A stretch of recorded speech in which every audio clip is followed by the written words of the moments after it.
Creo que podemos empezar.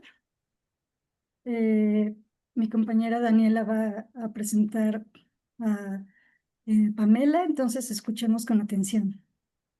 Hola, buenos días a todos y a todos. Gracias por acompañarnos en esta primera sesión, bueno, del nuevo semestre, ¿no? Del seminario. Nos da mucho gusto ver que siempre hay mucha participación. Y pues nada, voy a presentar de manera muy breve a la doctora Pamela Soto.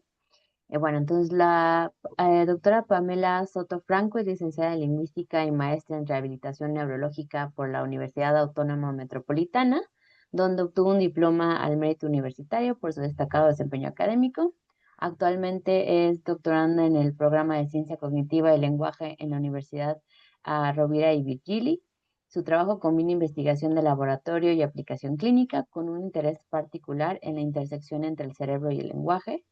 Ha participado en estudios sobre trastornos de desarrollo del lenguaje en niños hispanohablantes en México y fue secretaria técnica de la revista Signos Lingüísticos.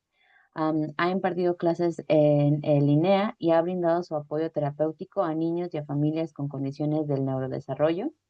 Su investigación actual se centra en el desarrollo del lenguaje en niños mayores, explorando como procesos cognitivos, como la teoría de la mente, expresando, cómo procesos cognitivos como la teoría de la mente influyen en la competencia pragmática, una temática fundamental para entender la comunicación en contextos socioculturales actuales. Pamela está comprometida con el desarrollo integral de las infancias desde una perspectiva multidisciplinaria que integra neurociencia, lingüística y rehabilitación. Muchas gracias por tu presentación y estamos atentas y atentos. Muchas gracias por estar aquí, muchas gracias por la invitación. Les voy a presentar un poco sobre cómo la teoría de la mente y la competencia pragmática están entrelazadas en el desarrollo del lenguaje. Eh, Empiezo por darles una breve presentación de cómo se va a estructurar toda esta charla. Y primero empiezo con una especie de justificación en donde introduzco como los ejes teóricos desde los cuales parto. Y después viene como un recuento sobre la competencia pragmática, en donde presento los hitos que se encuentran en el desarrollo típico del lenguaje. Después viene la teoría de la mente, en donde viene el concepto, cómo surgió este estudio con primates no humanos y cómo la investigación en humanos pues, ha ido avanzando. Después viene la intersección de estos, que serían las confluencias, eh, algunos estudios en el desarrollo típico del lenguaje y por último algunas aplicaciones y proyecciones. Bueno, empezamos asumiendo desde esta perspectiva teórica que la facultad del lenguaje es una capacidad innata, es una característica de especie y sabemos que el cerebro se moldea con base en las experiencias. La epigénesis del lenguaje involucra muchos procesos endógenos y exógenos. Esto es a lo largo de la vida, con énfasis en los periodos críticos. Si bien hay un periodo crítico en la infancia, que sería el tema de este seminario, también hay otros periodos críticos a lo largo de la vida. Por ejemplo, la edad universitaria, lo cual es muy interesante, pero en este caso nos vamos a ceñir a los procesos que se presentan en la infancia. Vamos a ver cómo la interacción con el medio ambiente ayuda a la facultad del lenguaje a concretarse en manifestaciones lingüísticas y culturales. ¿Por qué importa estudiar la teoría de la mente? Bueno, hace algunos miles de años los Homo sapiens decidieron que era mucho mejor evolutivamente volverse animales cooperativos en vez de antagonistas. Dejamos de ser depredadores y parásitos para convertirnos en una sociedad en donde se lucha por un bien común. Esta motivación social surge con el lenguaje. Levinson lo retoma en su libro de 2025, en donde dice, la interacción comunicativa humana es una especie de comportamiento cooperativo. Y de igual, en 2007, en su libro de primates y filósofos, dice que la evolución favorece a los animales que se ayudan entre sí, solo si al obtenerlo obtienen beneficios a largo plazo que son mucho más valiosos de los que obtendrían actuando por su cuenta, compitiendo con los demás y dañando. Entonces, teóricamente, nosotros somos animales cooperativos. Esto importa porque necesitamos cierta coordinación mental para comunicarnos. Ahora les hablaré un poco de la competencia pragmática. Como les decía, la comunicación requiere de interacción colaborativa y las inferencias mentales son gran parte de esto. Las inferencias son el proceso que hacemos con lo que está dicho y lo que no está dicho. Es decir, qué asumimos a partir de lo que se dice y de lo que se calla. La competencia pragmática se define, de acuerdo con Papa Frago, como la capacidad de volverse capaz de cerrar esta brecha entre lo que las palabras y las oraciones significan y lo que el hablante intenta comunicar al enunciarlas en un contexto en específico. Ahora les podré explicar brevemente estos hitos del desarrollo típico en el primer año de vida, que si bien son preverbales, es decir, se encuentran antes de la primera palabra, son importantes para la competencia pragmática. A los 5 días de nacido, el, el neonato puede distinguir entre el contacto ocular directo y evasivo y prefiere el contacto ocular directo. Esto es importante porque el contacto ocular es una gran ayuda del lenguaje no verbal para asegurarnos de que el otro nos está poniendo atención y al asegurarnos de que el otro nos está poniendo atención, también nosotros estamos realizando un esfuerzo cognitivo. A los 2 meses de vida, inicia la sonrisa social. Esto es importante porque sirve como una señal no verbal cooperativa. Fija una expectativa en el destinatario. Cuando un bebé te sonríe, espera que la interacción sea agradable. A los 3 meses, el niño da muestras de una sensibilidad temporal en los intercambios comunicativos. Es decir, se irrita si la contingencia verbal no es perfecta. Si hay una demora entre la respuesta de la madre y lo que él acaba de hacer. Entonces, si hay retrasos en la interacción, él lo nota y reacciona. A los 4 meses existe la interpretación de la comunicación no verbal con las áreas neocorticales del cerebro. El niño identifica y reacciona ante gestos como levantar las cejas, sonreír o mostrar los dientes, lo cual es un poco evolutivo porque son señas que se encuentran también en otros primates. A los 5 meses se demostró con estos estudios que los niños distinguen entre el habla positiva y el habla negativa. Se les mostró grabaciones en 3 diferentes lenguas, me parece que era italiano, inglés, no, sí, inglés, alemán y chino. Y en algunas grabaciones el hablante estaba siendo pues agresivo verbalmente, o sea, con esta prosodia agresiva, y en otras era una prosodia suave que halagaba y esto. Y encontraron que a esa edad los niños sonríen al habla suave y les gusta más. Eso se me hace muy generalizable, pero ok. El siguiente es que a los 6 meses de edad, los niños empiezan la reparación de la interacción comunicativa. Y esto seguramente lo han visto en este experimento en que se le pide a la madre que se quede imperturbable ante el bebé y ante lo que está haciendo y lo que gesticula y demás. Y primero el bebé está un poco desconcertado de por qué no está reaccionando. Entonces pasa del balbuceo a los grititos, empieza a gesticular más con las manos y al final se pone a llorar. Entonces el niño está dándose cuenta de que la estrategia que está ocupando no sirve y está modificando las estrategias para concretar el fin. Muy bien.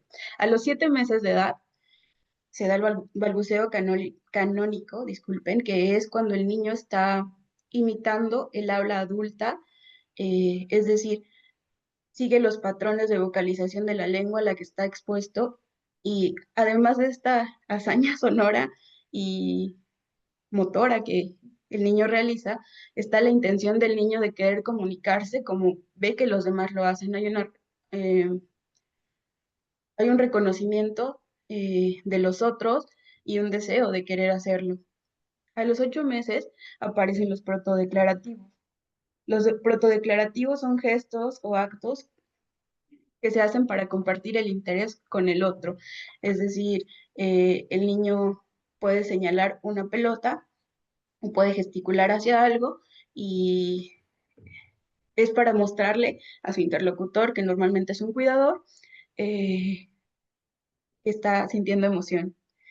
Y eso es interesante porque está reconociendo lo que siente y está intentando transmitirlo.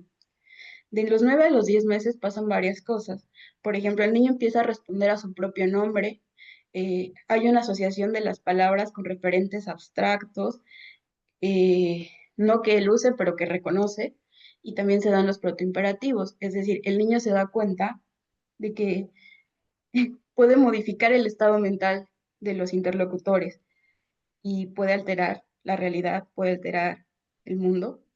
Y eso es muy interesante de ver porque, pues claro, primero está inmerso en lo que él siente, lo que él desea y después va ampliando su conocimiento.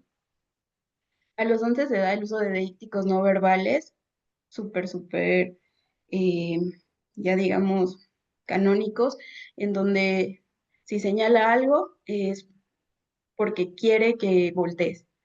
Y eso da paso a la atención conjunta madura, que forma una referencia común, porque se parte de un foco en donde el hablante y el oyente están fijados en el mismo objeto. Vamos a dar un salto porque si no me voy a tardar mucho explicando todo esto, pero pasamos a los hitos de desarrollo típico que se dan de los 2 a los 3 años en la competencia pragmática. Y es esta cita en donde en contextos occidentales, cuando los niños alcanzan de los 2,6 a los 3 años, suelen variar la forma lingüística de sus peticiones según el estatus y la edad del destinatario. ¿Esto qué implica?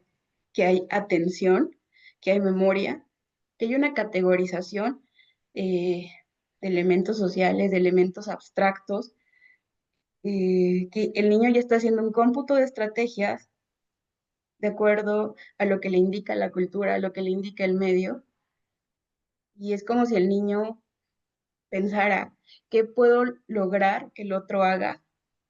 ¿Y cómo puedo lograrlo? ¿Cómo puedo ponerme en sus zapatos para convencerlo de que lo haga? Esto nos lleva a lo siguiente. La adquisición de la competencia pragmática puede entenderse como la interfaz entre el desarrollo social, cognitivo y lingüístico. Aquí entra la teoría de la mente. La teoría de la mente es el conjunto de habilidades necesarias para atribuir e identificar estados mentales en otros y en nosotros mismos. Esto engloba las creencias, las emociones, los deseos y las intenciones. Y vamos a partir con el modelo de Shamait Sori y otros, en donde distinguen dos tipos de teoría de la mente, que voy a abreviar como TOM, por las siglas en inglés, que son la toma afectiva y la toma cognitiva. La toma afectiva es mucho como la empatía, es muy parecida. Es un sistema de contagio emocional que está presente en otros animales, eh, y es, yo puedo sentir lo que tú sientes, puedo ponerme en tu lugar emocionalmente. El salto que se da en la evolución humana sería que nosotros también tenemos una TOM cognitiva, que es, no solo puedo sentir lo que sientes, sino que entiendo por qué lo sientes, entiendo lo que deseas, entiendo lo que hiciste, entiendo tus creencias, entiendo que tu estado mental es diferente al mío, entonces eso es muy importante. Todo esto surgió en 1978 con Premack y Gottrup. Ellos empezaron a ver cómo los chimpancés interactuaban y se preguntaron si era posible que entre ellos se atribuyeran estados mentales, deseos, creencias, todo lo de la teoría de la mente. Entonces, a partir de esto se abrió un supercampo de estudio entre la interacción social, el desarrollo infantil y demás. Después de esta publicación seminal de 1978, Cal y Tomasello lo retomaron 30 años después y vuelven a las mismas conclusiones que los autores originales.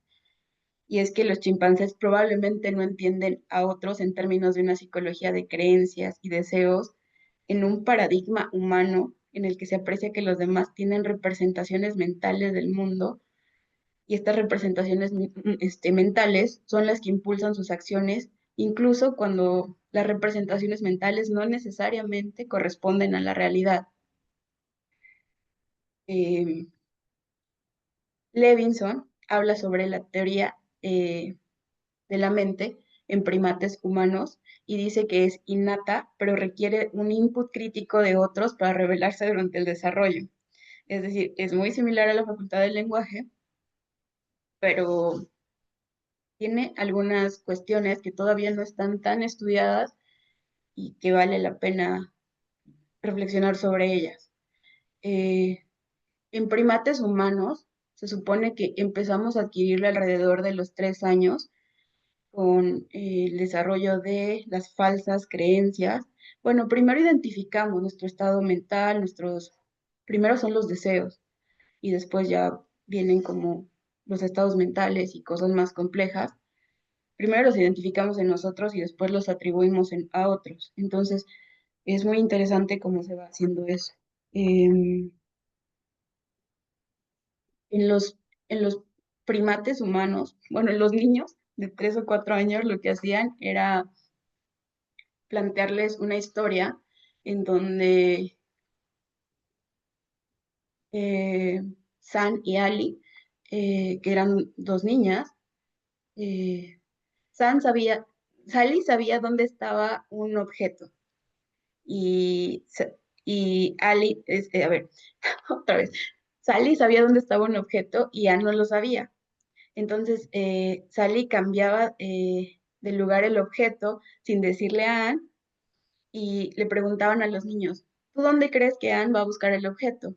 Y ellos decían, pues a donde Sally lo movió, porque pensaban que Ann y Sally como que compartían creencias. Esto tiene mucho que ver con las etapas de desarrollo de Piaget, del estado egocéntrico del niño y demás. La evolución del atón en un niño con desarrollo típico va de esta manera progresiva. Primero hay deseos y creencias, y esto cualquier persona que ha convivido con un bebé lo puede decir. eh, Cuando requieren un cambio de pañal o tienen hambre, lo pueden expresar y sus cuidadores, estando habituados al modo en que se comunican, pueden atribuirles este estado mental y resolver sus necesidades. Después vienen las creencias falsas, es decir, lo que yo creo que otro cree cuando no es cierto, la limitación de creencias, que a lo mejor yo no lo sé todo, y los posibles engaños, que es no solo que hay la posibilidad de torcer el lenguaje y la realidad para hacer que otros cumplan cierta meta, sino también esta noción de que otros pueden engañarnos. Eh, Se ha comprobado que los primates no humanos tienen hasta las creencias, ¿no? Después de las creencias falsas ya hay un montón de debates sobre eh, si las tienen o no, pero bueno, súper comprobado es que hay deseos y creencias que ellos identifican en sí mismos y que pueden atribuir a otros primates. Y esto también se puede ver en los modos en que se llaman, por ejemplo, en cómo gesticulan y demás. Se llaman a gritos, a eso me refiero. Eh, las confluencias entre la teoría de la mente y la competencia pragmática son muchísimas. ¿Y por qué? Pues porque sabemos muchísimas cosas de alguien al oírlo hablar. Esto es prácticamente como si pudiéramos leerles la mente. Y justamente algunos autores utilizan este término de mentalizar o una habilidad mentalista, y es porque el lenguaje expone el conocimiento o la ignorancia de las personas, lo que creemos, cómo actuamos, nuestras diferencias, incluso cuando todo esto es implícito y no lo estoy expresando directamente. Justamente esto es lo que dice de Villiers en 2014 en un paper que relaciona muchísimo el lenguaje con la teoría de la mente. Otras confluencias importantes que se dan y que son muy visibles a partir de los 3 años más o menos, eh, son los deícticos, porque para utilizar un deíctico correctamente, necesitamos reconocer la perspectiva y el punto de vista del interlocutor y también tenemos que tener en cuenta quiénes somos, o sea, reconocernos y reconocer al otro. También están como los turnos conversacionales, en donde el niño en cierto momento del desarrollo, antes de tener un gran repertorio léxico, empieza con este tipo de balbuceos canónicos en donde parece que está charlando y hasta hace pausas y espera y responde y cosas así. Y es porque está entrando en juego la TOM. Es decir, está anticipando, está interpretando y está adaptando sus respuestas. Obviamente, como hablantes ya competentes, lo hacemos mejor y ajustamos todo esto de acuerdo a los estados mentales y las intenciones del interlocutor. Después viene algo muy interesante que es el uso de verbos psicológicos y que se ve en la adquisición. Y es que de verdad a veces la ontogenia y la filogenia se parecen un montón. Por ejemplo, primero se adquieren los verbos de deseo y luego los de creencia. Entonces, primero es yo quiero y después es yo pienso. Y es súper curioso porque justamente hablando en esto de la adquisición, se ha comprobado que las madres que se refieren a sus hijos atribuyéndoles un estado mental, por ejemplo, ay, Juanito quiere que le pases la pelota o, ay, mira, se asustó porque abriste la puerta. Están brindando este input tan importante para que sus niños desarrollen adecuadamente tanto la competencia pragmática como la teoría de la mente. Y es súper interesante porque también pasa lo contrario. Estaba leyendo un estudio en donde los, la población eran niños con trastorno de desarrollo del lenguaje y se demostró que los padres mostraban muy poca curiosidad al respecto de los verbos psicológicos, los estados mentales, las emociones, y justamente como que había ahí un problema en que el niño no se exponía lo suficiente a esto y por tanto quizá era de esperarse que la adquisición no fuera tan bien. Otra cosa muy compleja en donde se manifiesta esta confluencia entre la teoría de la mente y y la competencia pragmática son las oraciones subordinadas.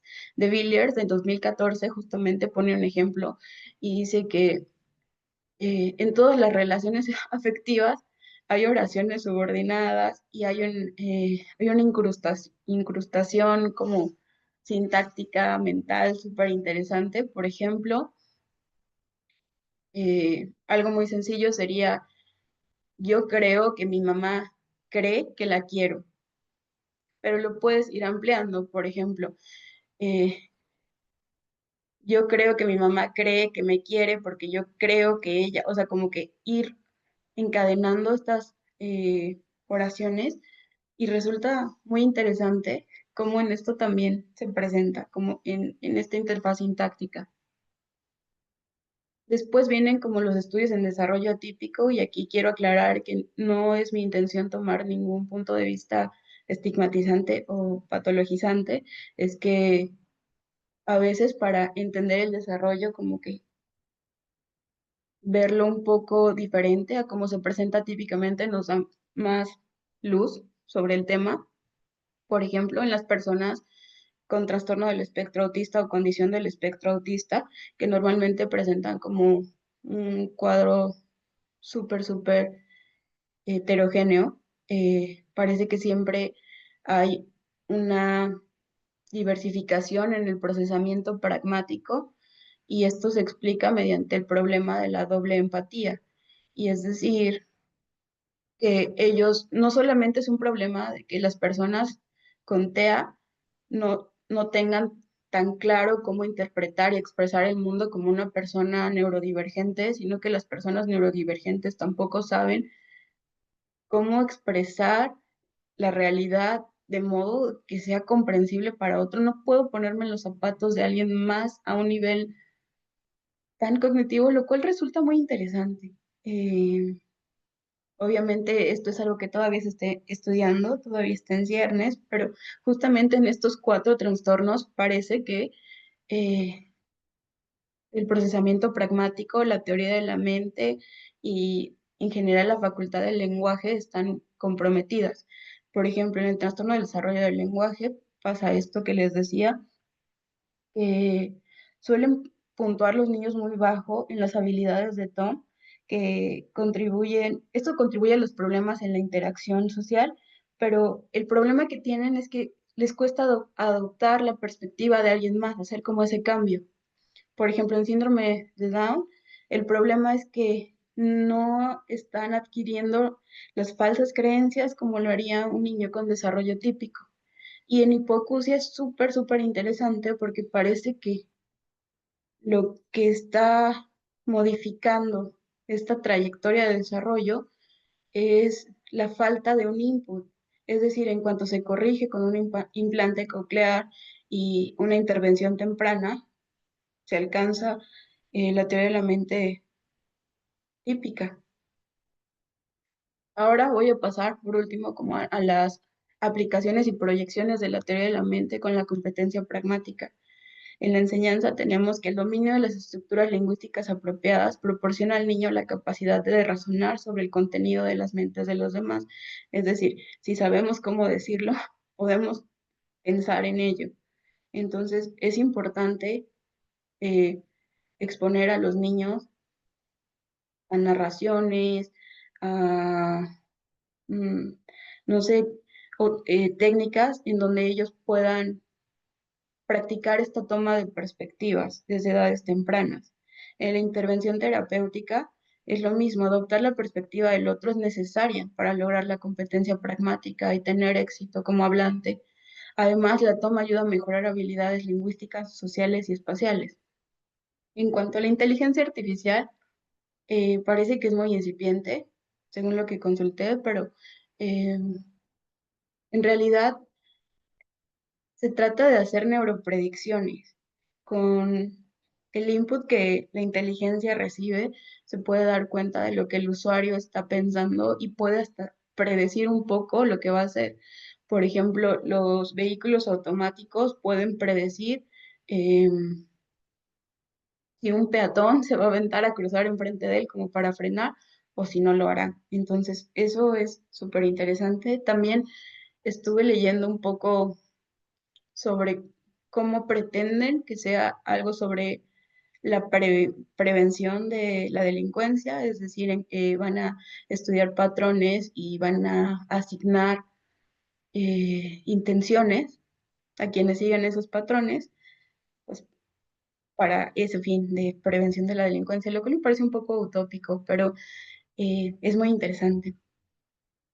En fin, esta es la bibliografía consultada y por último, les quiero dar las gracias y bueno, si hay alguna duda, yo con mucho gusto la contesto.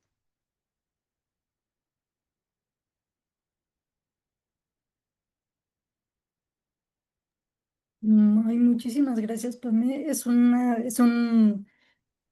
Un- o sea, una visión tan detallada y tan clara. De verdad, muchas gracias. Vamos a ver las preguntas que tengan.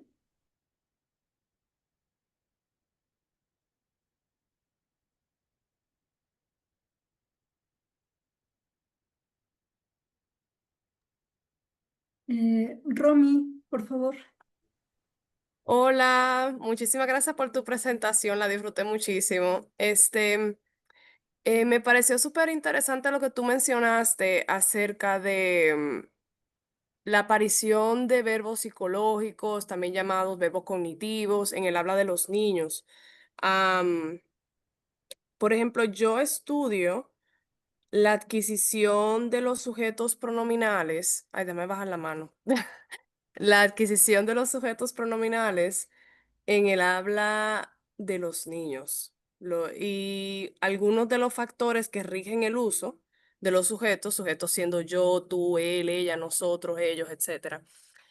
Algunos de los factores que rigen el uso, al menos en la primera persona del singular y la segunda persona del singular, que son los pronombres tú y yo, son, por ejemplo, el cambio de referente y uno que se encuentra como un factor eh, consistente en diferentes variedades del español en el habla adulta es el uso precisamente de verbos cognitivos, o sea, verbos como querer, pensar, yo quiero, yo pienso, tú quieres, tú piensas, etcétera. Sin embargo, me sorprendió bastante que en el habla de niños de 5 a 6 años, al menos en el español dominicano, estos verbos casi no aparecen en el habla espontánea. Eh, no sé, entonces después que sigo viendo tu presentación, me quedé pensando si de repente aquí, o sea, de forma, pues, para tener una pequeña discusión y si a alguien se le ocurre alguna otra cosa, pues aportar, ¿me entiendes? Como que, ¿por qué será que no aparecen mucho estos verbos en el habla de los niños si, de acuerdo con la teoría de la mente y todo esto, debería de ser uno de los verbos significativos o que rijan el uso de, en este caso, de la forma sintáctica que estoy analizando, que es el uso de los sujetos personales? Ya, so. Eso es lo que, no sé si una pregunta o un comentario a este punto, pero algo en qué pensar. ¿Qué tú Muchas piensas? gracias, Romy. Me parece súper interesante, sobre todo porque muchas veces se emplea la atenuación como con estas formas de yo pienso, yo creo, como estrategia de cortesía, que es lo que estoy estudiando actualmente. Entonces, en vez de hacer una aseveración súper directa, como es un ejemplo, el cielo es azul, tendemos a decir, yo creo que el cielo es azul, justamente para no imponer una creencia sobre los demás. ¿Por qué está desapareciendo el uso en el habla espontánea infantil? No tengo idea. ¿Has encontrado algún estudio comparativo o algo así en hablantes quizá de mayor edad? Quizá tarde en aparecer porque los niños no Sí. están tan expuestos.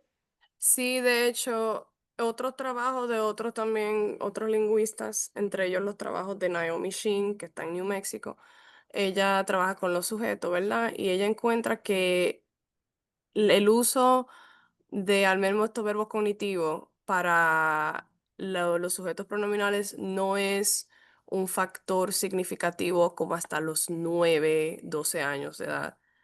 Entonces, una de las cosas que al menos yo pienso, y es lo que también he estado proponiendo en mi trabajo, es que a lo mejor tiene que ver con la adquisición más allá de lo que sería un factor pragmático, ¿verdad? Porque también utilizamos los verbos cognitivos o mentales con los sujetos pronominales para establecer una posición como hablante o establecer, bueno, más o menos eso. Ya lo vería como un factor ya pragmático y los niños tardan normalmente en adquirir estos factores. Interesante, muchas gracias por compartirlo, Romy. Sí, gracias a ti, suerte con todo. Doctora Karina. Muchas gracias. Me gustó mucho, Pamela. Con respecto a lo que está comentando Romy, están todos los trabajos de la doctora Luisa Josefina Alarcón Neve. Ella ha trabajado los verbos de estados mentales y en específico ella encuentra que justo los que está mencionando Romy son los más tardíos, o sea, los que tienen que ver con procesos mentales cognitivos como yo pienso, yo creo, me preocupa, ¿sí? Son más tardíos, ella los encuentra a partir de los 6 años, de los 6 en adelante, Wow. siendo que hay otros estados mentales previos, ¿no? Como estar triste o llorar, Mm, ¿no? Entonces tiene que ver con una cuestión cognitiva porque son mucho menos observables. O sea, wow. la tristeza y, no sé, el enojo son más fáciles de ver que la preocupación o el pensamiento o una Sí. ¿no? Entonces, hay varios trabajos de ella, publicados, hay varias cosas si quieres, te paso ahorita mi correo y te los puedo enviar, porque hay mucho sobre ese tema en español de México, ¿no? Entonces, Perfecto. y Muchísimas también gracias. están los trabajos de Marta Shiro, de la Universidad de Florida ella es de Florida y de Venezuela, y tiene como varios datos también sobre esto de los estados mentales. Entonces sí, sí es algo que ya se ha trabajado bastante, ¿no? Y bueno, ya aprovechando que estoy hablando yo, quería comentarte, Pamela, que hay un estudio muy lindo de una de mis estudiantes de doctorado con teoría de la mente y niños hipoacúsicos con implante coclear, en donde encuentra algo que a mí se me hizo muy fantástico, que hay habilidades de teoría de la mente más relacionadas con lo cognitivo y otras más relacionadas con lo lingüístico. Entonces, parece ser que dependiendo de la habilidad de teoría de la mente, como que los niños hipoacúsicos van a tener un desarrollo parejo a los niños típicos, hasta ciertas habilidades, las que no requieren del input. Y eso me hizo pensar, porque seguramente sabes que hay pues estos autores que dicen, no, la teoría de la mente es algo lingüístico, y otros que dicen, no, es algo cognitivo. Y entonces lo que ella encontró con estos datos es que hay ciertos aspectos de la teoría de la mente que son más lingüísticos y otros que son más cognitivos. Y entonces una población de hipoacúsicos te permite justo ver eso porque son los que no están teniendo el input lingüístico, ¿no? Entonces, Claro, muchas gracias. Se me hace súper interesante eso. Y pues sí, yo leí el estudio de Patricia, se me fue el apellido, pero justo de la UAM Xochimilco, que justo trabajaban con niños con diversos grados de hipoacusia y con implante coclear y no, y vieron que las trayectorias de desarrollo, cierto punto, como que se emparejan. Y sí, es increíble. Como nosotros no encontramos eso, o sea, nuestros niños nunca se emparejaron. nunca. No. Y niños de 8 o 9 años no se emparejan.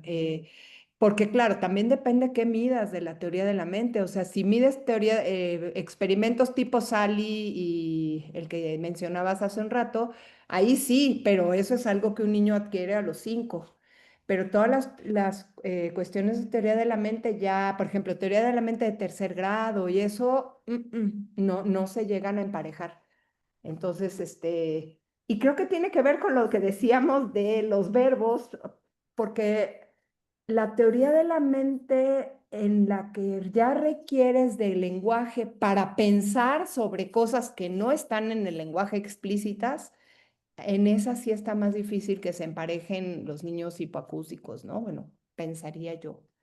Pero, pues muchas gracias. Y bueno, la última pregunta que tengo, ¿tienes conocimiento de algún estudio que se haya hecho con chicos más grandes? Es que a mí me gusta trabajar con más grandes y todo lo de teoría de la mente, y por eso siempre que veo algo de teoría de la mente digo, tengo que entrar a preguntar. Todo el mundo trabaja con niños pequeños. ¿Sabes de algún trabajo con ya más grandes, adolescentes, algo así? Sí, he visto algunos papers en donde justamente están comparando en niños con autismo y en adolescentes con autismo, cómo se comparan ahí las trayectorias de si se da cierto avance o no en teoría de la mente, y parece que sí, parece que en la adolescencia pasan muchas cosas extrañas en todos, pero en los niños con autismo, pues hay como que las habilidades sociales eh, se ve que están como en desventaja. Y esto pues lleva a muchísimas cosas, ansiedad, depresión y demás. Entonces, la presión de grupo y todo esto. Pero además, eh, si te interesa, nosotros estamos trabajando con niños de 8 a 10 años, justamente, con autismo. Ya no son niños de 3 4 años. Eh, si conocen algún niño de 8 a 10 años que tiene un diagnóstico, el trastorno del espectro autista o simplemente que al que le gustaría participar en este estudio que estamos llevando a cabo, tratamos de vincular el uso de la cortesía lingüística eh, con el desempeño en teoría de la mente. Todavía no estoy muy segura de dónde nos va a llevar esto, pero sí, te puedo pasar las referencias de los estudios y podemos platicar Ay, más a sí. fondo. Pues tenemos en común, yo también estoy trabajando cosas de cortesía y demás, claro, con más grandes, sobre todo por la cuestión de la ironía, que también es un bronconón para los chicos con espectro autista. Y lo que hemos visto es que conforme vas creciendo, cada vez eres capaz de ver como más mentes, ¿no? O sea, porque tú ahorita hablabas de ver dos, ¿no? Pero ya con más grandes y, por ejemplo, cuando ves la cortesía, tienes que tomar en cuenta cómo se lo dijo y frente a quiénes y cómo se quería posicionar socialmente. O sea, hay un montón de variables que están entrando en juego y conforme van creciendo, hemos visto diferencias entre chicos de 12 y 15, en donde cada vez, pues, puedes ver como más mentes, nosotros le estamos llamando así como una teoría de la mente, de tomar en cuenta más cabecitas de otras personas, ¿no? Y sí hay diferencias, segurísimo, entre 12 y 15 bien marcadas, ¿no? De teoría de la mente, pero no hay nadie que estudie eso, por eso te preguntaba. Y sí, muchas gracias. Si luego me compartes los textos, también yo te puedo compartir los que tengo sobre cortesía y demás, porque sí hay cosas, y es algo que en español casi no se está trabajando, que yo sepa, ¿no? De cortesía en niños. Muchas gracias por tu presentación. Gracias a ti y con mucho gusto colaboramos. Sí, sí pueden poner sus correos, perdón, en el chat para que, bueno, o quizá ya los tienen, pero si no, pues intercambiarlos ahí y podemos leer también el comentario de Olga que dice que por supuesto que el uso de la cortesía es fundamental en el desarrollo. Eh, no sé si quieres complementar este comentario, Pamela, o alguien más.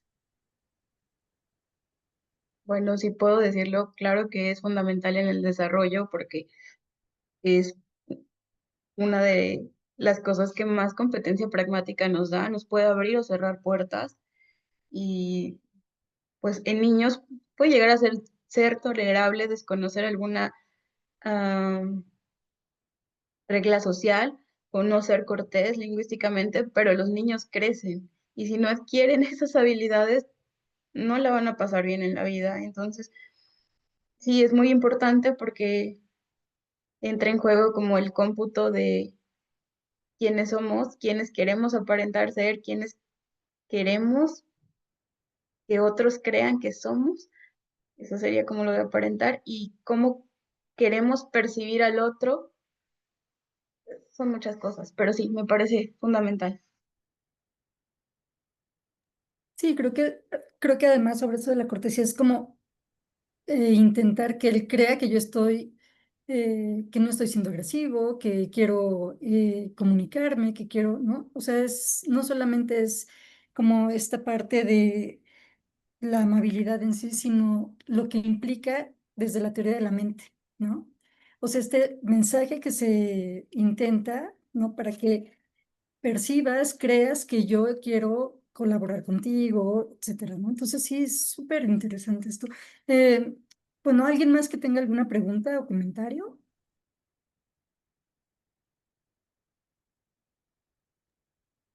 No, bueno, mientras se animan, yo quería como, pues, complementar un poquito ahí que creo que en la primera diapositiva, en las primeras, decías que el lenguaje es propio de la especie, ¿no?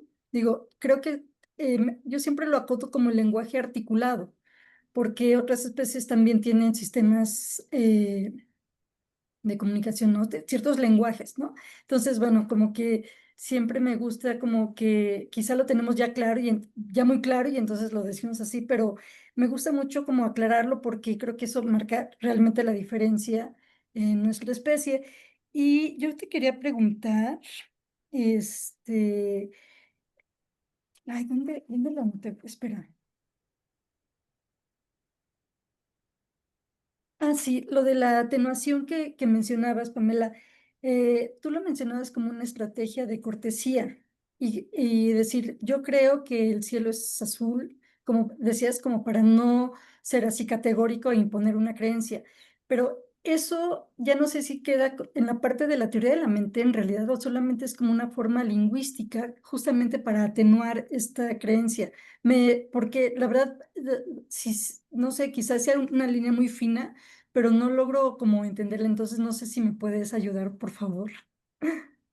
Por supuesto, creo que en ese ejemplo nos estábamos refiriendo a que los niños no están utilizando tanto eh, los verbos cognitivos o de estados mentales, pero sí, es muy complejo.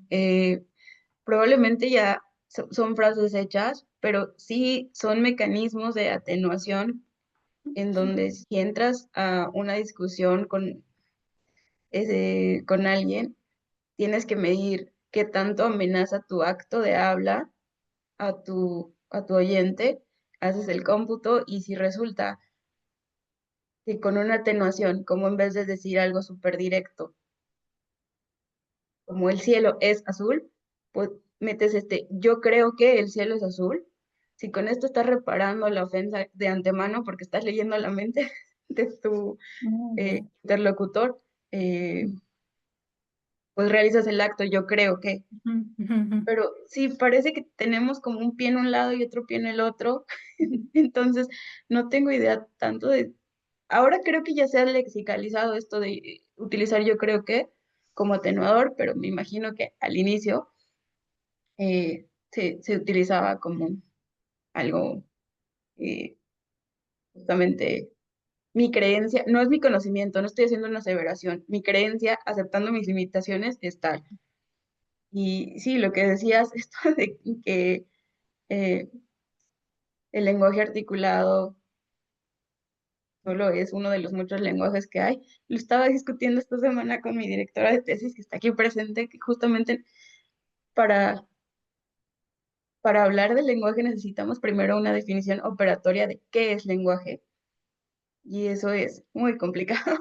Entonces, sí, tiene razón, está muy bien especificar que lenguaje humano y o quizá lenguaje animal no humano y lenguaje animal humano. No sé, es interesante hacer esa Sí, clarificación. sí, Gracias, Larissa. no articulado, digamos, es lo que realmente diferencia, digamos, ¿no? Y todo lo que implica, digamos, poder hacer sílabas, acomodarlas de acá para acá o de aquí para allá, así, para que formen una nueva palabra. O sea, eso es como toda nuestra magia. Ay, sí, ¿no? Y porque, bueno, pues está, no sé, el lenguaje de las abejas, no sé, esto a mí me parece muy, muy interesante, o sea, de los caninos, por ejemplo, ¿no? En estado salvaje, los lobos, por ejemplo, tienen un montón de vocalizaciones, ¿no? Pero no es articulado como nosotros podemos irlo articulando. Entonces, creo que, bueno, si te parece como complicado, quizá con decir nada más que es articulado es como toda la diferencia con respecto a los demás lenguajes, ¿no? Fíjate que justo estuve leyendo un estudio súper interesante también en primates de cómo ellos tienen también una especie de articulación. Es- eh, ajá, o sea, las llamadas que hacen dependen muchísimo de las experiencias que han pasado y esto depende mucho del ambiente en donde están, es decir, si es una jungla, si es un bosque, no sé, cosas por el estilo. Y está súper, súper interesante. Esta rama, la biolingüística, es increíble. Obviamente hay muchas limitaciones éticas para poder llevar a cabo estudios, como en cualquier otra disciplina científica, pero pues sí, es súper interesante. Y justamente creo que con estas distinciones vamos avanzando en lo que aprendemos. Sí, sí, sí. Voy a leer el mensaje de Guadalupe que dice que gracias, muy interesante lo que todas comentan. Ojalá estos temas fueran más accesibles. Como madre de un pequeño me ha dejado asombrada sobre cómo, pese a tanto avance tecnológico, el lenguaje se ha demeritado mucho en lo cotidiano. Eh, ¿Te merece alguna complementación de esto, por favor, Pamela? Me parece que la difusión científica sí es muy importante y no solo a nivel como universitario, también justamente a nivel, pues, no sé, ciencia popular, en donde podemos interactuar con personas que a lo mejor no están dentro de la academia o no están estudiando estos temas, pero que están implicadas. Puede ser porque son familiares de alguna persona, por ejemplo, que está dentro de del espectro, o simplemente porque les interesa nada más como de saber qué se está haciendo. Entonces sí, estoy de acuerdo en que estos temas deberían ser más accesibles y deberíamos compartir el conocimiento porque justamente nuestra esencia es de cooperación. Entonces, si queremos estar bien, es lógico querer que el otro también esté bien. Sí, gracias. Y bueno, Guadalupe, esta sesión queda grabada y la vas a poder ver en nuestro canal. Igual la puedes compartir con otras mamás, no sé, o con más gente, ¿no? Porque ciertamente de repente a veces los títulos, la gente que no está, como dice Pamela, como en la academia, de, ay, ¿qué será eso? Y hasta tienen como cierta, pues igual y no es para mí, pero sí, yo creo que es para todos. Y así como nos lo presentó Pamela, o sea, está realmente así súper digerido, súper claro, ¿no? ¿Alguien más que quiera comentar, preguntar?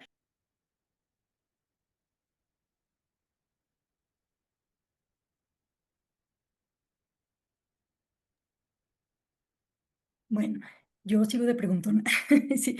Oye, cuando estabas haciendo como toda la cronología, de repente dijiste, bueno, voy a dar un salto muy grande porque es, por el tiempo, pero yo me quedé pensando como, ¿qué habría en ese ínter ahorita que tenemos como ya más o menos más claro el tiempo?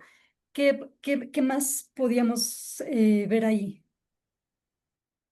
Podemos ver la aparición de la primera palabra, o sea, cuando deja de ser un sonido de naturaleza casi vegetativa, de ser ba, ba, ba, ma, mamá, a cuando el niño de verdad dice mamá por referirse a la mamá, o sea, cuando ya está empleando este símbolo lingüístico, el signo lingüístico, eso es increíble, es maravilloso.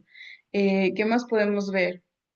Del uno, del año a los 2 años, por ejemplo, yo creo que es justamente esta adquisición léxica que se va haciendo poco a poco hasta que llega el boom de los 2 años y es donde el niño aprende muchísimas palabras.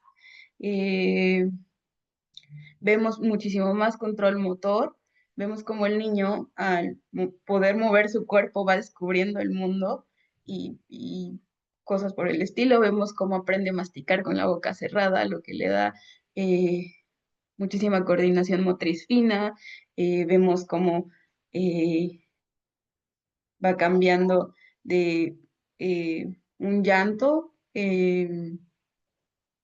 simplemente como un medio de comunicación. O sea, el llanto era lo único que utilizaba para comunicarse, a empezar a hacer trompetillas y cosas por el estilo. Em, creo que hay algunos comentarios, pero sí, hay muchísimas cosas que ver en ese tiempo y justamente la etapa preverbal es rica porque se puede estudiar cómo se va cimentando el lenguaje sin que existan emisiones lingüísticas. Obviamente, cuando somos pequeños, sabemos muchísimo más de lo que decimos. No sé a qué edad se pierde esa cualidad, pero pues es muy interesante ver cómo van descubriendo el mundo, cómo van, por ejemplo, descubriendo esto de causa-consecuencia.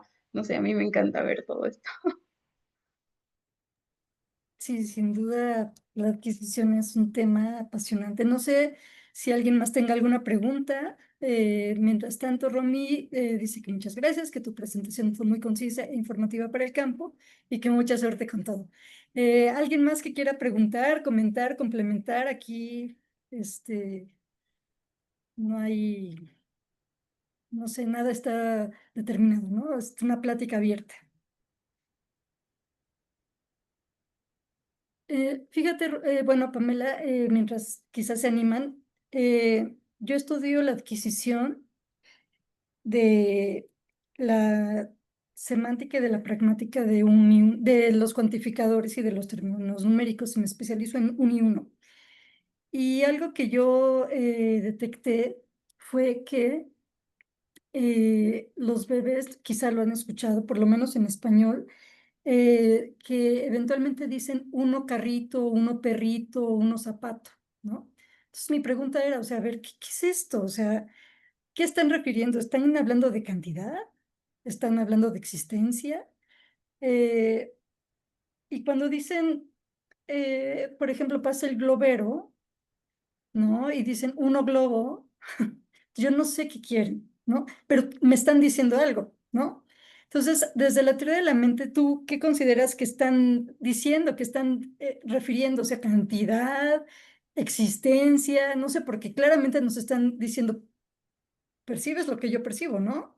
Y es uno, o sea, no sé si estoy haciendo la pregunta clara o muy rebuscada, pero es que de verdad a mí me sorprende muchísimo. Este fenómeno lo he visto de los 2,4 a los 3,9, más adelante con niños con problema de lenguaje, lo pueden hacer. Lo chistoso es que en ese, digamos, de los no sé, dura muy poquito tiempo. O sea, de los 2,4 a los 2,9 es donde más se presenta. Y cuando lo ves hasta los 3,9 dices, bueno, pues qué onda, ¿no? Pero todavía se llega a poder, ¿no? Diferencian muy pronto, o sea, son 6 meses, digamos, de los 2,4 a los 2,9 en donde logran hacer la diferenciación. Pero desde la teoría de la mente, en donde estamos queriendo, eh, sabemos que el otro, o sea, es una teoría de la mente, pero de la mente del otro, ¿no? Esto como que quede como claro, ¿no? Es como, sé que tú piensas distinto, sé que tú percibes distinto, soy consciente de eso. ¿Qué podría significar uno gatito, uno perrito, uno globo? Es muy curioso esto y sinceramente no estoy familiarizada con el tema, pero si yo escucho a un niño decir uno gatito es como de mira a ese gato en específico, o sea, como de todos los globos o de todos los carritos o de todo lo que sea, mira ese en específico, o sea, para mí sería eso, pero bueno, quizá ya escuchándolo en vivo y en directo, la aparición de ciertas pistas no verbales me dé otra idea, no tengo idea qué Sí, pase, pero qué tema tan interesante, Larisa. sí, la verdad es que está bien bonito. Es muy difícil también, pero bien bonito. ¿Alguien más? Aprovechen, hasta aquí la especialista y muchos otros especialistas.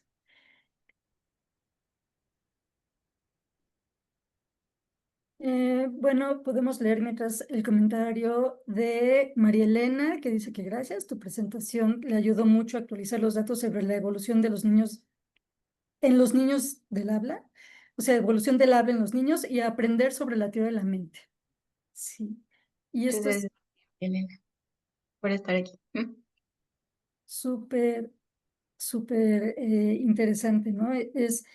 Eh, cuando uno lo ve, tú hablabas de primates no humanos y de nosotros, ¿no? Y sí, primates humanos. Pero la teoría de la mente está en muchísimas especies y esto es increíble. Yo lo veo con mi perrito, mi perrita se esconde y jugamos a escondidillas, ¿no? Entonces ella anticipa que hay que yo voy a aparecer, ¿no? O sea, esto se da en muchas especies, pero llevado como, digamos, a la adquisición de la pragmática, me parece realmente como un corte muy, muy fino. Eh, ¿Por qué te inclinaste por este estudio, Pamela? Esa es una pregunta muy, muy buena. Creo que me interesa muchísimo cómo hay procesos mentales que de ordinario no dirías que son lingüísticos, pero los ves y es que sin ellos no podría haber una competencia adecuada. O sea, creo que fue eso. También, pues mi tema justamente es la cortesía y me encanta pues escuchar a las personas, me encanta eh, ver cómo hay diferentes culturas que manifiestan lingüísticamente diferencias culturales y eso es, wow, cómo encontré este corte entre la pragmática y la teoría de la mente fue porque empecé a leer mucho sobre autismo y justamente parecía que siempre, siempre, siempre, a pesar de que el espectro es muy amplio, hay un déficit, bueno, no un déficit, una diferencia en el procesamiento pragmático. Y obviamente esta diferencia hace difíciles algunas cosas que para personas sin esta problemática en el procesamiento no son tan difíciles. Justamente una es la ironía, o sea, que no se entiende tan claramente ironías, sarcasmos, mentiras, Sí, sí, sí. Sí, es pero, de los actos de habla más complejos, ¿no? pero también fue un poco por cómo calculan ellos, cómo ajustar las estrategias para lograr un propósito. Y bueno, las personas adultas en general sabemos como que la competencia pragmática y la cortesía están súper ligadas, o sea, no creo que pueda haber Es pragmática, claro. totalmente, pero con cortesía no quiero decir etiqueta, o sea, a mí no me importa si las personas platican con la boca cerrada o abierta, si ponen los codos sobre, o sea, a mí me da igual, No, no, o como sea, acto de habla, ¿no? exactamente, como las estrategias que se dan para eh, las acrobacias mentales que haces para no herir al otro y no herir la imagen que tienes sobre ti mismo, que son apasionantes y cómo lo reflejamos en el habla también. Entonces, obviamente también viene la parte de la descortesía, eh, que he aprendido últimamente que es mucho más natural la descortesía que la cortesía, porque la cortesía implica, pues, muchos mecanismos lingüísticos y mucho esfuerzo cognitivo. Entonces, porque la cortesía siempre es indirecta. O sea, para hacer un acto cortés, entre más indirecto, va, va a ser mejor. Entonces, viola un poco este principio de economía del lenguaje, de las máximas, por ejemplo, de claridad y de ser conciso, y aún así, violando estas máximas de cooperación, pues sin ellas, a ver cómo cooperas, ¿no? A ver quién te va a escuchar si estás siendo, pues no cortés, descortés. Mm, sí, sí, sí, ciertamente. No sé, ¿alguien más quiere comentar, complementar?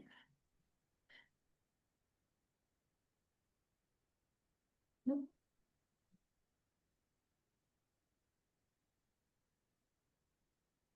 A ver, ¿qué más tenemos por aquí?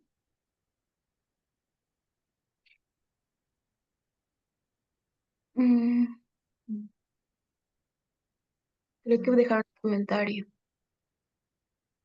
Ah, sí, de Sergio trabajé 2 años con niños con NE enfocado en lenguaje. Me surge una duda, ¿existe algún límite de la edad para adquirir el lenguaje? ¡Uy, qué bonita pregunta! Para adquirir el lenguaje, madre mía, es que hay muchos casos, por ejemplo, los casos de los niños ferales, en donde eh, medio adquirieron algunas estructuras. Creo que igual sería como enfocarnos en a qué te refieres con lenguaje. Si se pueden comunicar, yo creo que es difícil establecer como un aquí se acaba, porque nuestro cerebro siempre está como formando caminos, esta neuroplasticidad no se acaba.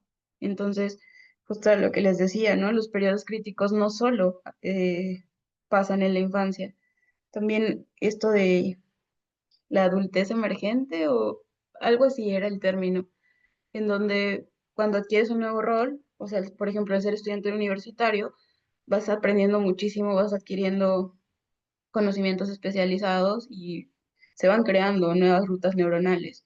Entonces, no sé si es posible decir, ok, sufriendo de síndrome cardíaco.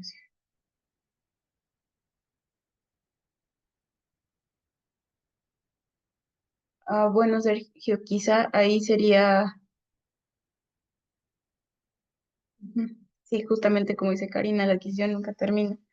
Y pues creo que un ejemplo muy claro es cuando incrementamos el léxico justo por estar expuestos a nuevo input. Eh, no lograban generar lenguaje. Pues quizá un sistema de comunicación alternativa les serviría. Depende mucho de la definición operativa del lenguaje. Yo creo que, perdón, yo creo que tiene que ver con lo que nos ibas mencionando, Pamela, o sea, como los diferentes hitos del desarrollo, ¿no? Del lingüístico, ¿no? Digamos, toda esa parte preverbal, la parte holofrásica y todas estas. Yo, a ver, es que yo entiendo que se adquiere, a ver, pero no quiero contradecir aquí a la doctora Gess. Ay, sí, yo lo que considero es que sí hay como una adquisición, digamos, una vez que se, vamos a decir así, que se cumplen los hitos que venimos mencionando, ¿no? Este, se estabiliza y de ahí sigue siendo muy generativo, muy creativo, ¿no? Con cosas nuevas. Eh, y entonces ya se vuelve un poco más como aprendizaje quizá del léxico, ¿no? De ciertas cosas. Yo haría esa diferencia entre adquisición y aprendizaje, porque la parte, digamos, como que natural, sí como que pienso que tiene estos como hitos muy claros y se cumplen y punto. Y después se fortalecen, se enriquecen, lo que sea. Pero bueno, yo así lo veo, no sé, doctora, si compartiría algo de esto que estoy pensando para contestarle al compañero Sergio. Pues sí, digamos, con base en lo que dicen autores como Marilyn Nipple, hay como un sistema lingüístico básico, que es a lo que tú te estás refiriendo por los hitos, ¿no? Como las bases del sistema lingüístico que estarían adquiridas más o menos a los 6, 7, y luego se habla como de la especialización de este sistema. Pero, híjole, es que habría que ver si la especialización de verdad no son sistemas nuevos, porque, por ejemplo, todo lo que es la cortesía y significados no literales, la ironía, las locuciones verbales, o sea, esas sí son elementos sobre todo semánticos y pragmáticos que se siguen desarrollando bien tardío. O sea, ahorita estamos trabajando sobre locuciones verbales, por ejemplo, las frases como dar a tole con el dedo y ese tipo de frases, y son súper tardías y las sigues adquiriendo. O sea, si tú comparas a alguien de 40 versus alguien de 60 años, el de 60 duplica en el uso de este tipo de, que no es necesariamente solo vocabulario, porque la verdad es que estas tienen usos pragmáticos muy interesantes, ¿no? Entonces yo creo que, por ejemplo, la pragmática, o sea, sí estoy de acuerdo que los hitos básicos sí se adquieren temprano, pero no estoy tan segura de que lo que se adquiere después de los 6 no sea parte del sistema lingüístico importante, por ejemplo, la cortesía, ¿no? O sea, si Sí, tú sí, sí. quieres funcionar adecuadamente en la sociedad y no tienes cortesía, pues te va a costar un montón de trabajo, ¿no? Entonces, creo que es debatible. Ahí el capítulo 1 de Nipple, del libro de Nipple del 2016, está como bien interesante porque también hace la discusión de aprender una segunda lengua después de los 12. Antes uno decía, no, nunca la vas a poder adquirir como tu lengua materna. Y se ha visto que sí, o sea, si te ves inmerso en una sociedad en donde dejas de hablar tu lengua por alguna cuestión pues muy radical, ¿no? De exterminio de tu grupo social o lo que Sí, sí, sea, sí. y te tienes que insertar en otra, si logras adquirir la otra como casi como sin acento, ¿no? O sea, entonces como que se ha visto que no está tan fácil de decir cuándo se acaba el desarrollo lingüístico y coincido con Pamela, depende cómo definas lenguaje y demás, ¿no? Entonces, Recomiendo la lectura el capítulo 1 del libro de Nippold. También acaba de salir un libro bien bueno de Tolchinsky y Berman, que también trabajan cosas del lenguaje tardío. Es del 2023, o sea, no acaba de salir, pero también ellas discuten sobre todo la parte neurológica de qué está pasando después de los 12 y demás, porque, por ejemplo, tienes muchas cosas que en niños menores, no todos los procesos inhibitorios que requieres, por ejemplo, para la cortesía, en donde tienes que decir, "Ah, no lo voy a decir porque estoy frente a mucha gente", y entonces tienes que inhibir con la corteza prefrontal las cosas que te gustaría decir abiertamente, pero no puedes, ¿no? Esos procesos sí se dan después de los 12, 15, en donde todavía la corteza prefrontal se sigue desarrollando. Entonces, no sé si con eso, digamos, en resumen, es un debate el Sí, tema. sí, sí, todavía. Sí, es que sobre el estudio en sí de la adquisición, digo, tenemos como, siempre digo que hay muchas como teorías, hipótesis, modelos, pero no sabemos tanto como quisiéramos y pensamos que, y proponemos, ¿no? Este, sí, no sé si eso, bueno, dice Sergio que gracias a todos por los comentarios. Ojalá que esto ayude. Complementando un poquito lo que de los, Sergio, sobre los niños con los que estuviste.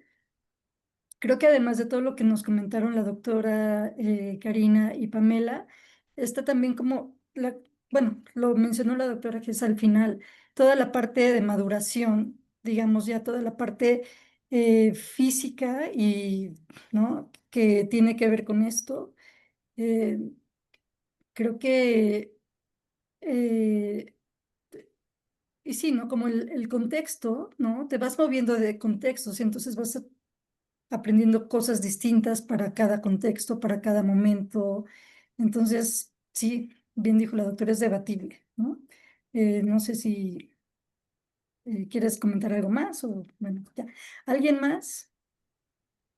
Eh, También mi directora de tesis acaba de dejar la reunión, pero a nosotros nos gustaría muchísimo hacer como un puente de colaboración entre el CIDALI y el doctorado o el departamento de filología románica, que es donde está mi directora de tesis, y ahí lo ve. Si de verdad, si conocen algún niño entre 8 y 10 años que tenga trastorno del espectro autista, lo estamos buscando eh, y que quiera colaborar, obviamente, no forzamos a nadie. En Y línea, ¿verdad? obviamente, ¿O cómo colaborarían con ustedes? bueno, esto es muy interesante porque ahorita estoy en España, pero en noviembre viajo a México para recolectar datos. Eh, Esto va a ser interesante porque voy a aplicar dos pruebas estandarizadas y una tarea eh, en donde tienen que ellos que completar el discurso, porque quiero ver cómo realizan ciertos actos de habla que tendrían que ser corteses y algunos que por naturaleza no son corteses. Y pues sí, entonces son las dos cosas, ¿no? Recopilar los datos elicitados y las pruebas estandarizadas, en donde pues una es el inventario de la teoría de la mente y esa cuesta como $600 el paquete, entonces no lo van a pagar ellos, yo me encargo de eso, pero sí, si quieren participar, esa evaluación a ellos no les costaría nada, solo sería cuestión de coordinarnos y como les digo, de noviembre a marzo voy a estar en México recopilando los datos, si conocen algún niño que desea participar, yo me muevo a donde me diga. Sí, y con mucho gusto podemos apoyarte en nuestras redes sociales, Pamela. Si nos haces un cartelito como Gracias. convocando participantes, lo publicamos. Porque Muchas gracias. luego También, Sergio. es complicado conseguir participantes. Pero sí, sí, sí. Ujú. Eh, Gracias. en la Universidad Autónoma de San Luis Potosí existe un pequeño centro llamado El País de las Maravillas. Dentro de él se trabaja con niños con espectro autista. Ahí tienes un dato. Sí. Y son grupos desde 4 años hasta los 18. Entonces, está increíble. Súper. Y qué Sí, la verdad. bonito nombre, ¿no? el país de las maravillas. Ujú. Y está increíble porque muchos centros se enfocan como en la atención temprana y a niños en edad escolar o adolescentes ya no les brindan atención. Entonces, Sí. qué bueno que continúen apoyando. Sí, es que hay, bueno, sí, no sé, hay ciertas capacidades como que se desarrollan, que se consolidan mucho más adelante. Yo he estado, por ejemplo, yo con mi tema, veo que hay ciertas inferencias pragmáticas que tardan hasta los 12, 14 años en aterrizar un poquito, ¿no? Y digo, este grupo que nos comparte Sergio creo que puede ser muy, muy útil. La verdad, ojalá que puedan participar. Digo, creo que están lejos, pero ¿lejos de qué? Más lejos de Madrid, ¿no? ¿De España? ¿Dónde estás? ¿En Madrid? Estoy a una hora de Barcelona, entonces Ya, es al norte. Ujú. sí, sí, creo que sí, también la voy a contactar a ella porque Sí. sí tenía estudios en Alejandra Ausa. Ella fue eh, mi profe en la UAM cuando yo estudiaba lingüística, sí, es excelente, me encanta. Gracias. Sí, también el Laboratorio de Psicolingüística de la UNAM y el Laboratorio de Infantes quizá te puede abrir las puertas. Gracias. Voy a tomar nota y Ajá. Natalia Arias es la responsable del Laboratorio de Psicolingüística en la Facultad de Psicología de la UNAM y la doctora Elda del Laboratorio de Infantes. Entonces, muchas quizá te puedan servir Y también. en Puebla también están trabajando, ay, ahorita me acuerdo cómo se llama, Aline Minto, y están trabajando con autistas. No, están trabajando, pero seguro también tienen espectro autista, están trabajando cosas pragmáticas con también modalizadores y las cosas que ya mencionaste. Claro que ellos específicamente con afasia, pero seguramente deben tener también acceso a Aline Minto. Búscala a ella y sus estudiantes y están haciendo cosas bien bonitas. Muchas gracias, Karina, de verdad, gracias a todas. Y pues nada, si les puedo ayudar en algo igual de este lado, cuentan conmigo. Sí, gracias. ¿Alguien más quiere comentar algo? No sé, María Elena, Rosa, David, Guadalupe, Mariana, Samsung. ¿No?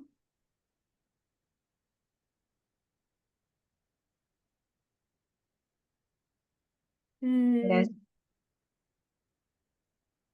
ah, sí, no sé. Bueno, ya agarré yo el micrófono. Yo querría preguntar muchas otras cosas. Em, Cuando hablaste de los aspectos lingüísticos y cognitivos, eh, me quedó como la... Sí, sí, son claramente unos y otros, pero yo lo siento que están pues así, ¿no? Porque para mí el lenguaje es cognición y la cognición implica el lenguaje. No sé si... Perdón, ¿la cognición implica lenguaje, dijiste? Sí, Ok. van junto con pegados. Ujú. Eh, ¿Sí o no? Ese es un debate teórico muy interesante. Justamente hay dos corrientes de pensamiento, como las mayores, en donde la primera dice que gracias a la cognición hay lenguaje y la segunda que dice que gracias al lenguaje hay cognición. La verdad no sé si algún día se llega a definir cuál es, eh, cuál de las dos eh, jala la otra, pero sí me parece más bien que están en un estado de simbiosis en donde mutuamente van alimentándose. Siendo lingüista, yo voto por el lenguaje, pero bueno, Yo soy psicolingüista y voto por, bueno, están indisolubles, o sea, no puedes separarlos. es No, verdad. no se pueden separar. No te diría que uno tiene más peso, más importancia, que uno es primero, que cuál. Solamente sé que son indisolubles. Sí. Y bueno, no sé. Es muy, pensándolo desde la teoría de la mente, por ejemplo, dije, bueno, ¿cuáles serían los aspectos puramente lingüísticos y cuáles los puramente cognitivos? Esa era como la pregunta, ¿no? Porque los mencionabas así y yo decía, bueno, sí podemos nombrarlos quizá, pero puramente uno que solo sea lingüístico y puramente alguno que solo sea cognitivo, a mí me cuesta como un poco de trabajo concebirlo, pero no sé. A mí también me costaría muchísimo encontrar un ejemplo ahorita, pero me parece que la doctora Es mencionó que a los niños con implante coclear como que sí se les ve esta diferencia entre lo lingüístico y lo cognitivo, porque me parece que dijo esto, ¿no? De que en lo lingüístico se recuperaban un poquito, en lo cognitivo más, o sea, es que es muy, muy Y a difícil. partir de los estímulos, digamos, ¿no? Y del Ajá. ¿no? eh, entonces sí, la población hipoacústica parece ser ideal para investigar la teoría de la mente. O sea, pero también ahí hay un problema, porque normalmente cuando los niños con hipoacusia crecen sin intervención y sin implante, pues califican como con cognitivos. Sí, Entonces, justo es eso, es el estar aislados de un input eso lingüístico es lo que como, afecta su trayectoria o al revés, no sé. sí, sí, sí, eso casi, casi el ejemplo de que va junto con pegado, como dicen, ¿no? Bien, ¿alguien quiere preguntar, comentar algo más? ¿No? ¿Compartir alguna experiencia? Creo que los agarré en un horario muy complicado a todos. Muchas gracias por adecuarse. A ver, si son tan importantes. Ok. Ah,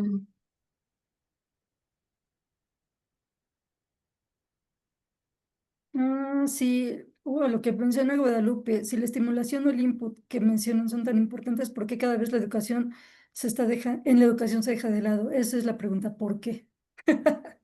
Es que, no sé, no sé, Pamela, ¿tú qué piensas? creo que hay explicaciones como antropológicas y quizá cosas que andan más en políticas públicas que pueden explicar por qué el currículum se está simplificando tanto en la educación. Em, yo no tengo una respuesta, pero pues mi recomendación es que si creen que a los niños con los que están en contacto eh, les está faltando algún aspecto, ustedes foméntenlo en casa. Como les decía, la teoría de la mente y la competencia pragmática con cosas muy sencillas como narraciones. O sea, le lees un cuento al niño y él está entradísimo ay no, Caperucita le abrió la puerta al lobo y qué tonta niña, ¿cómo se le ocurre, no? O sea, cosas por el estilo, como que va tomando la perspectiva de los personajes y eso pues enriquece muchísimo en todo, digo. A lo mejor la palabra caperucita no la vas a elicitar nunca en un contexto natural, pero pues está bien que sepan que existe, está bien que sepan a qué se refiere, o sea, eh, está bien también suplir las carencias que detectamos que tenemos o brindar ayuda a otros cuando sabemos que podemos hacerlo. Entonces, no tengo idea de por qué está pasando esto, parece ser algo global esta simplificación. Ajá, lo triste es que no solo es la educación formal, la educación en casa se olvida un poco, pero yo te quería preguntar, Guadalupe, exactamente cómo es que la educación está dejando de lado toda esta estimulación, todo este input. O sea, ¿qué es lo que hacen o qué dejan de hacer? Digo, yo no estoy con niños en edad escolar, ¿no? Yo trabajo con bebecitos, entonces no sabría exactamente.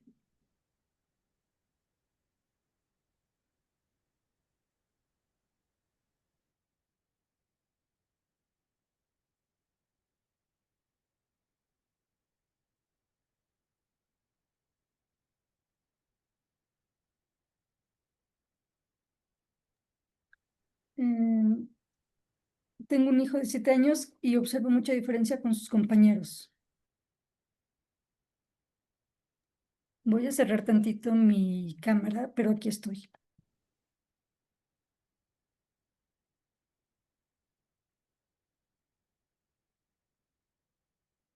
Mm,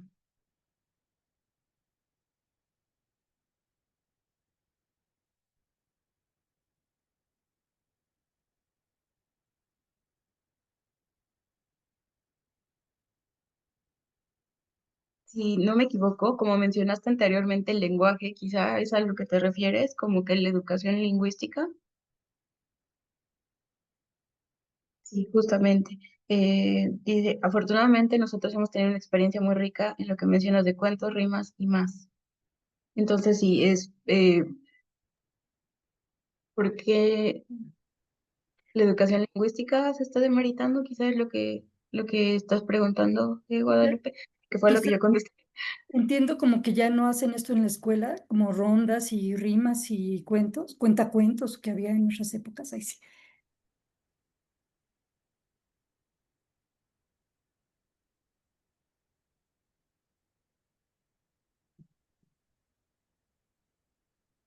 Pues yo he escuchado que de este lado del charco hacen mucho dictados, pero no sé si también hagan estas composiciones espontáneas de escribe lo que te gustaría hacer en vacaciones o eh, escríbele una carta a o cosas por el estilo.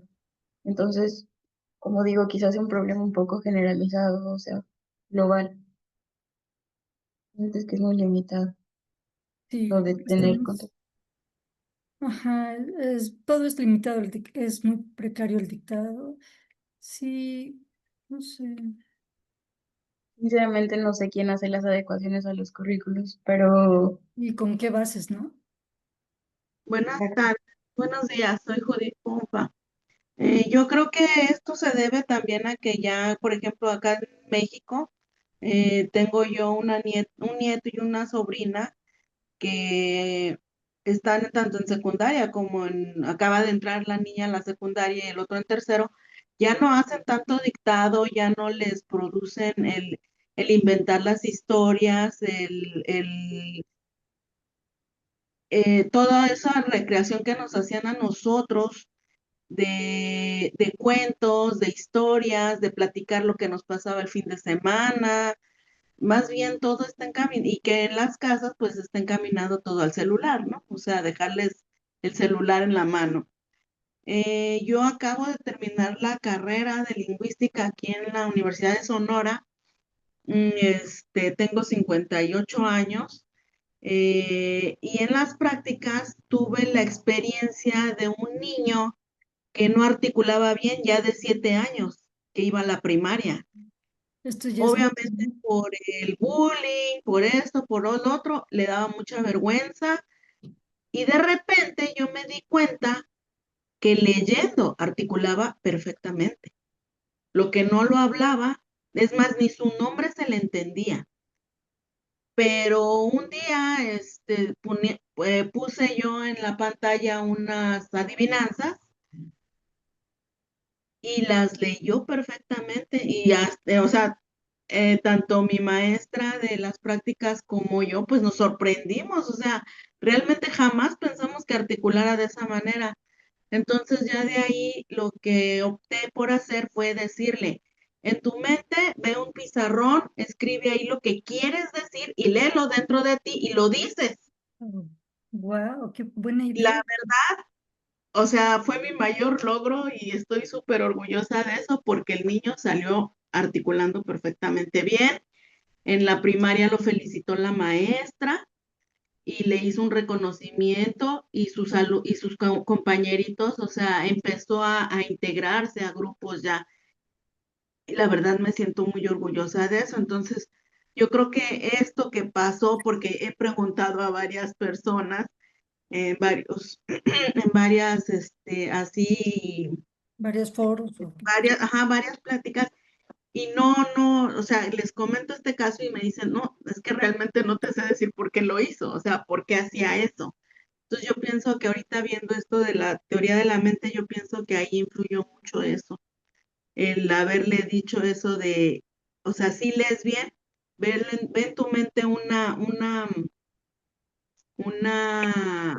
pizarrón, escribe ahí imaginariamente lo que quieres decir y lo lees y ya lo dices. Lo lees en voz alta para que los demás te escuchen y me funcionó, gracias a Dios me funcionó y el niño se fue hablando. Qué bonito. Hola, Y y es que, hola, perdón, justo a eso me refería. Digo, en mi caso me pasa mucho, mi hijo ha estado, pues yo digo que es de una manera natural y normal expuesto a la lectura y a este tipo de cosas.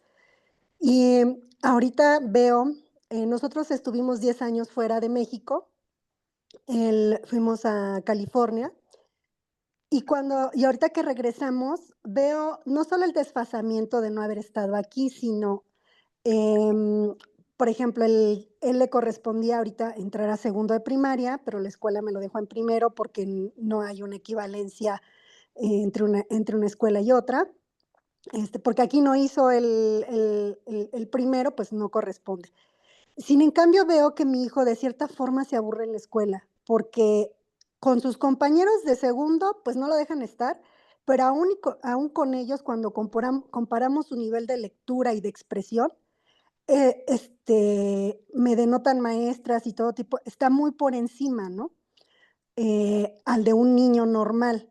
A él mismo como niño le cuesta mucho trabajo poderse identificar con esos compañeros porque lo siente con eso, con un lenguaje y con una expresión muy minimizada eh, y muy aturdida, ¿no?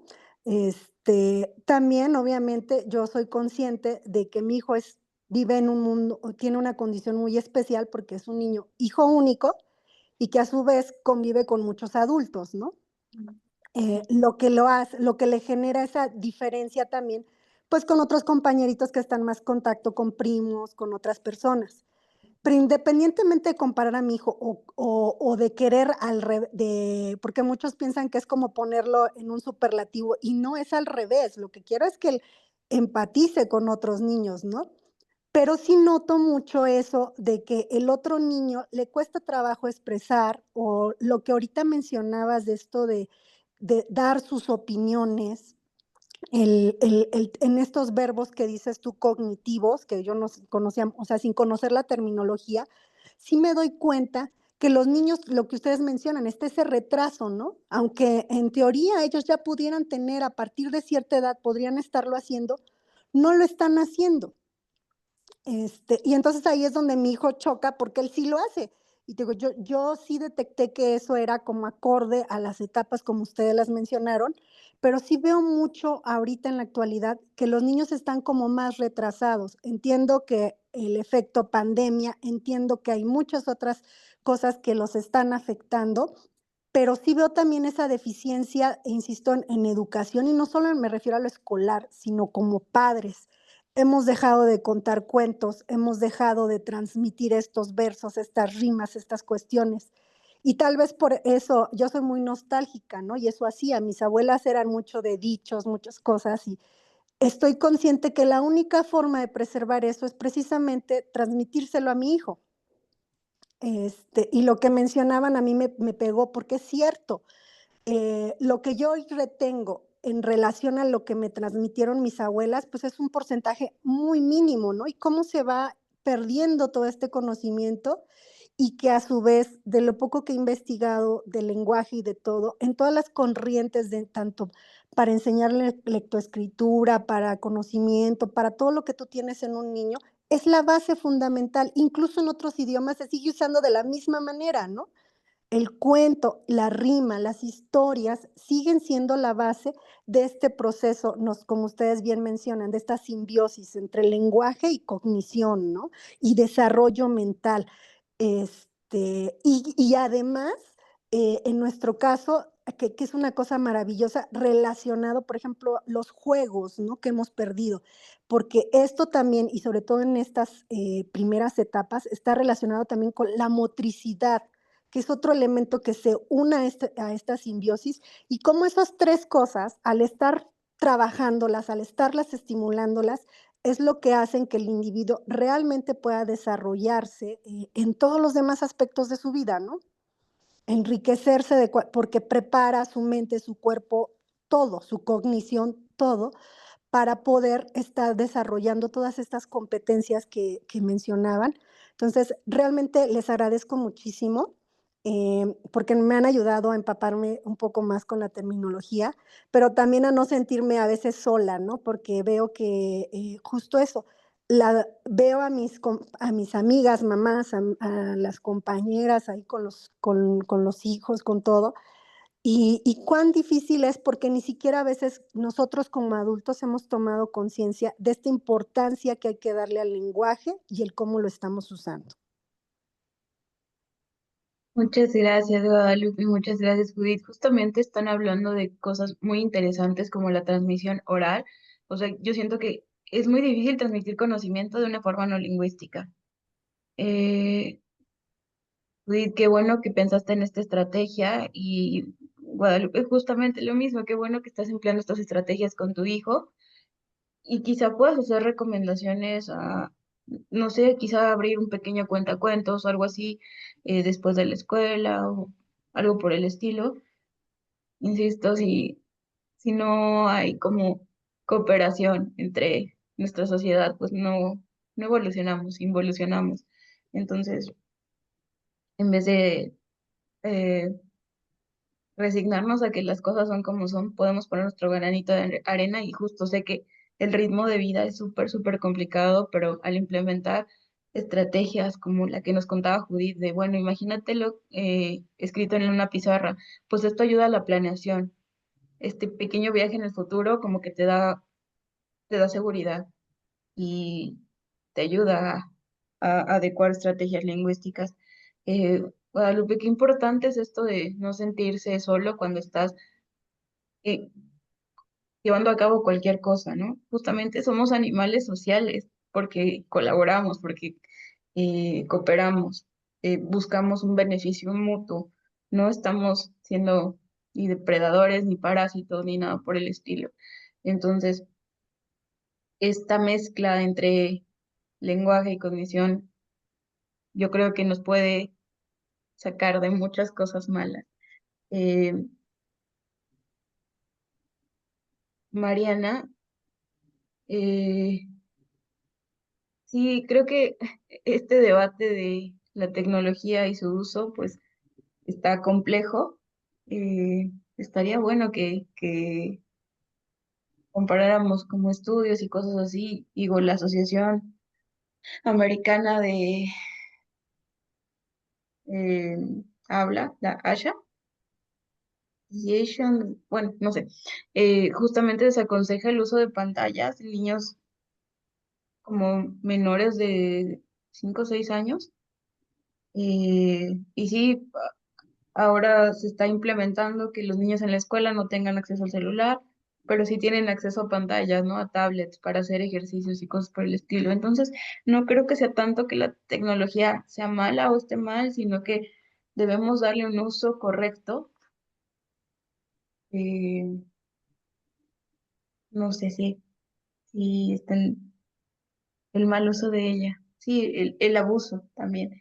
Es como Y, algo. sí, yo quería decir, Guadalupe, hay estudios cortos en donde se vio que los, los menos afectados, digamos, al final o sea, paradójicamente o sorpresivamente de la pandemia, fueron los niños porque como están en un momento de desarrollo y de plasticidad hacia el full, lograron como equilibrarse, ¿no? Donde hubo más problema fue como en adolescentes y en adultos mayores. Los niños de pandemia, una vez que ya fueron libres, que ya volvimos al mundo, se pusieron, digamos, como a los niveles esperados. eh, y eso es algo muy bueno porque hay muchísimas cosas en la infancia que si te las pierdes ahí, no como periodos críticos, porque esto también está ya muy debatido, ¿no? No, quizá como periodos de mayor o menor plasticidad, digamos, ¿no? Pero bueno, los niños pandemia salieron al mundo y se volvieron niños normales. Y esto es algo muy esperanzador. Y esta parte, digamos, de todas las prácticas lingüísticas, digamos, pues sí, quizá se ha perdido o no sé si se ha modificado. Ahorita hay estudios con niños sí, que hablan como caricatura. No lo digo con maldad, nada más lo así, o sea, no sé, tiene una manera, o sea, es que no creo que no sea artificial, pero es como pseudonatural o cuasi artificial, no sé, no me acuerdo, pero este tipo como de lenguaje que dicen, vamos, lo intentaré, o sea, nadie habla así, ¿no? Y entonces resulta que son como espejos de lo que están viendo en la televisión, ¿no? Entonces, eh, y sucede también con muchos niños, digamos, tú mencionabas que que tu hijo es hijo único, y pues bueno, digamos, toda esta interacción con pares, pues es necesaria, ¿no? Pero resulta que ha cambiado mucho digamos, pues no sé, la sociedad, eh, tienen menos hijos, ya no juegan afuera los niños con otros niños, están en casa, etcétera. Entonces todo esto va teniendo pues todas estas implicaciones, ¿no? Digo, la cosa es como dice Pamela, pues implementarlo, ¿no? O solicitarlo en las escuelas, ¿no? Bueno, no sé, algo más que quieran comentar. ¿No? Oye, Pamela, pues yo creo que entonces podemos que empezar como a cerrar la sesión. No sé si quieras eh, terminar con algo que nos quieras compartir o de reflexión o qué sé yo. Eh, Pues creo que se dijo durante esta sesión de preguntas y respuestas, el proceso de adquisición nunca termina. Entonces, no solo es de adquisición, es de aprendizaje. Estamos en un eterno aprendizaje y les quiero agradecer muchísimo a todas y todos que están aquí, por la invitación, por participar, por escuchar, por compartir lo que saben, lo que viven, lo que ven, porque todo esto nos ayuda pues a adquirir más mentes, como diría la doctora Hess. Entonces, es muy, muy gratificante y pues sí, tienen algún comentario, duda, ahí está mi correo, y lo que puedo ayudar. Sí, gracias, Pamela. Y pues nada, Dani, ya no tenemos como anuncios ni nada. No, solo eso, bueno, agradecerle por supuesto a la doctora Pamela por su exposición, por la conversación generada y solo mantenerlos al pendiente del siguiente cartelito que publicaremos pronto sobre la próxima sesión, bueno, la sesión del mes que viene. Ujú, Sí, nuestra siguiente sesión es el 3 de noviembre. ujú. Presenta el estudiante de doctorado Emily Nicole de la Universidad de Penn State University. Y bueno, estén pendientes de nuestras redes sociales. Tenemos temas súper interesantes. Y bueno, digamos, es como toda la investigación que hacemos en adquisición del lenguaje. Afortunadamente, nuestros invitados siempre nos lo ponen a nivel de la mesa, ¿no? O sea, para poderlo platicar, no necesitamos ser grandes expertos, ni estar en un doctorado, ni nada. Pueden venir, pasen la voz, por favor, para que más gente se integre. Y pues también el 1 de diciembre tenemos la última sesión de este semestre con una invitada de la UAM Xochimilco. Entonces, no se pierdan. Muchísimas gracias por habernos acompañado, por haber estado aquí, por su interés. Y Pamela, muchísimas gracias. Mucho éxito en tu recolección de datos. Mucho ánimo, porque a veces es así como que, híjole, ¿no? Pero te va a ir muy bien. Creo que es un tema no solamente interesante, sino muy importante. Y pues te agradecemos muchísimo el tiempo y la disposición desde el otro lado del charco de estar en este seminario tan bonito. Sí. Siempre Gracias a todos. que Nos estés Muchas muy vemos bien. gracias. pronto. Bye. Gracias. A ustedes, María Elena. Gracias. Bye.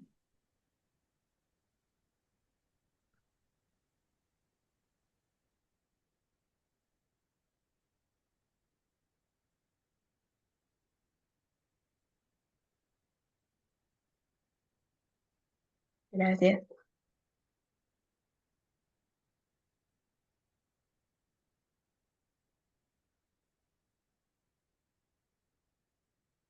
Hasta luego, Rosa. Gracias por estar. Gracias.